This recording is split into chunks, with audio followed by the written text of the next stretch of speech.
Sa isang malawak na kabundukan na ito ay mayroon isang abandonadong milling corporation na pinamumunuan ng isang matandang babae.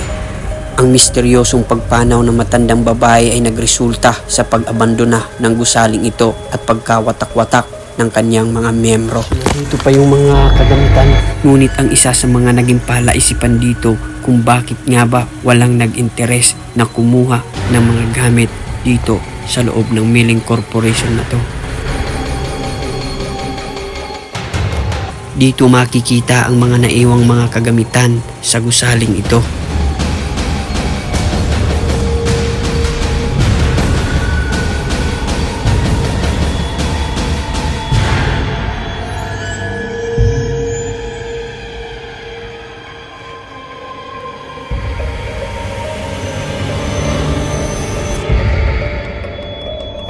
Kaya sa video ito ay aalamin natin ang misteryo at ang kwento sa likod ng abandonadong milling corporation na to.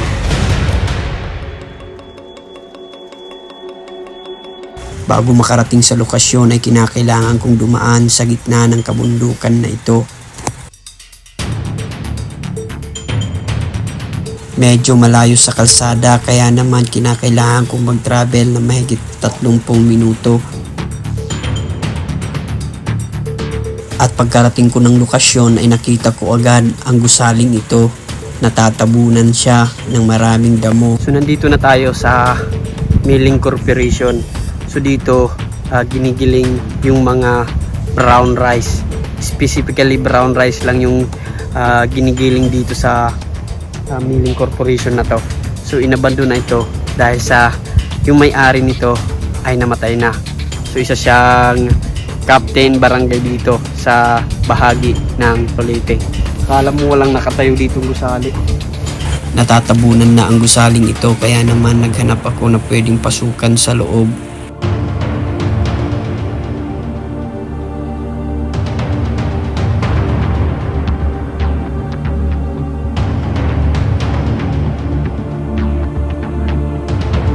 Dito napansin ko na basag na ang mga salamin ng mga gusaling ito. Basag na yung mga salamin. Pagsilip ko sa loob ay nakakita ako ng isang makinarya. May makinarya pa dito. Makina to. Tingnan mo. Maraming mga kagamitan sa loob at mukhang maayos pa ito. Wala na yung salamin. Halos lahat ng bintana nito ay mga basag na at hindi ko alam kung ano nga ba ang dahilan ng pagkabasag nito. Hindi tayo pwedeng dumaan dito kasi baka masugatan tayo dahil tingnan nyo naman oh. So marami ng mga bubog, nabasag na yung mga salamin. So iikot tayo, hahanap tayo ng butas para makapasok tayo sa loob. Dahil sa dami ng bubog sa bintana kaya naman naghanap ako ng ibang daanan para mapasok ang gusaling ito.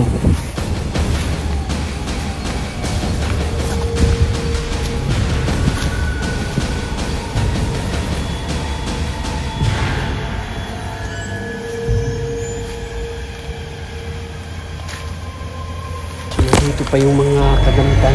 Ngunit ang isa sa mga naging palaisipan dito kung bakit nga ba walang nag-interes na kumuha ng mga gamit dito sa loob ng milling corporation na to.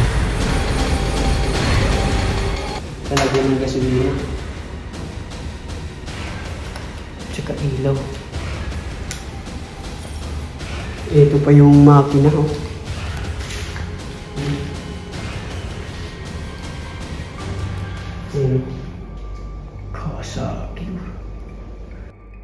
Nakita ko ang isang kagamitan na ginagamit sa paggiling ng mga palay at ang mga electric wire na nagkakalat sa tabi nito.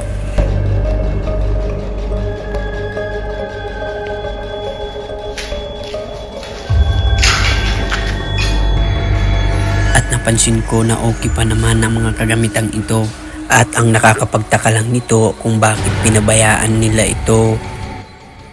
Meron pang lamat oh. Ito yung palay oh.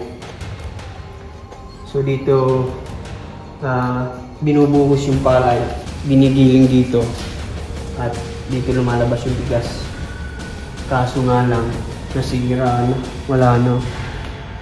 Pati yung mga wires, oh. Sobrang dami. Ayan. Dito yung labasan siguro ng usok. At nang pupunta na ako sa kabilang lugar ay nakita ko na maraming mga silid dito. Tara, dito tayo sa kabila. Tingnan natin dito kung anong meron. At laking gulat ko nang makakita ako dito ng malalaking kagamitan na iniwan dito sa gusaling ito. Basag na salamin, no? Merong malaking salamin na istante pero basag na ito. Sayang. Napakadelikado sa loob dahil sa mga basag na bubog na inaapakan ko. Hindi ko alam kung bakit biglang nabasag yung mga salamin dito. Pero siguro dahil to sa mga bagyo, sa lakas ng hangin, kaya nabasag ito o mga lindol. Tingnan nyo naman, oh. Ito pa yung mga stainless na gagamitin sana. Oh. Hindi ko alam kung para saan to. Parang oven.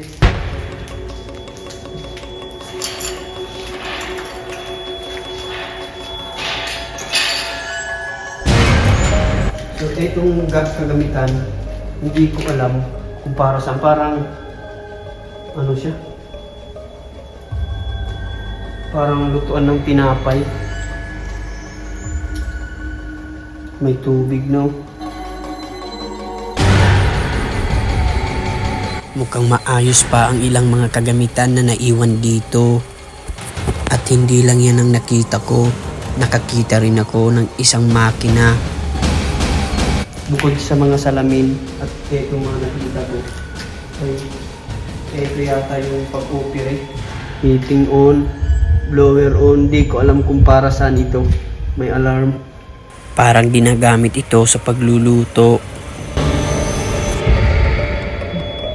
Parang oven. Dahil sa hindi ako pamilyar sa mga kagamitan ito, may hahalin tulad ko ito sa isang oven na parang dito may niluluto. Discharging by in English.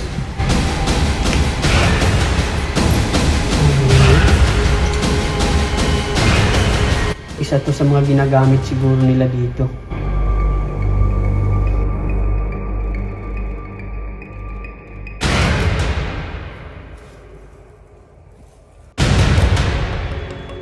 Halos lahat ng mga kagamitan na nakikita natin ay wala nang silbi, nasira at napabayaan. Ayan, o.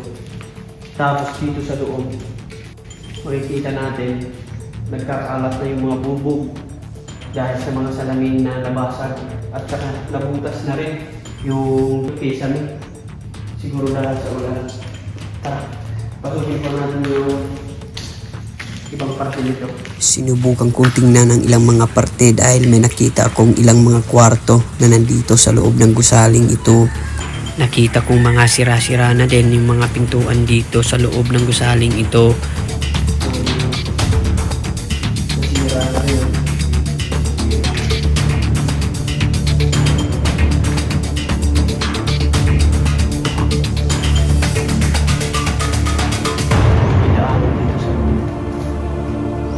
So, merong mga kwarto-kwarto. Halos lahat ng mga salamin dito basag. Ayan, o. Tingnan nyo. Basag. Walang natitirang hindi basag. Halos lahat ng mga salamin na nandito ay basag-basag na rin.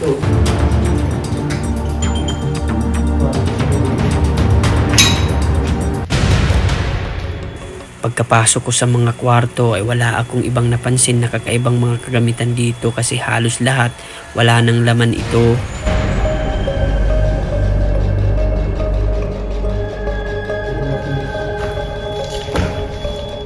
Dito sa kwartong ito ay makikita ang isang CR na merong pambabae at panglalaki pero sira na rin ito.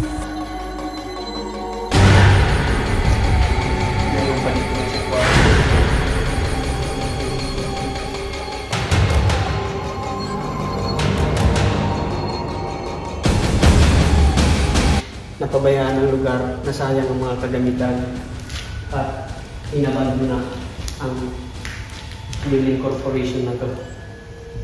Simula nang mamatay yung namumuno dito. Sa pagkamatay ng matandang namumuno sa korporasyon na to ay nananatili pa ring misteryo kung bakit nga ba inabandona ang gusaling ito at pinabayaan ang mga kagamitan dito at kung nasaan na nga ba ang mga miyembro ng korporasyon na to.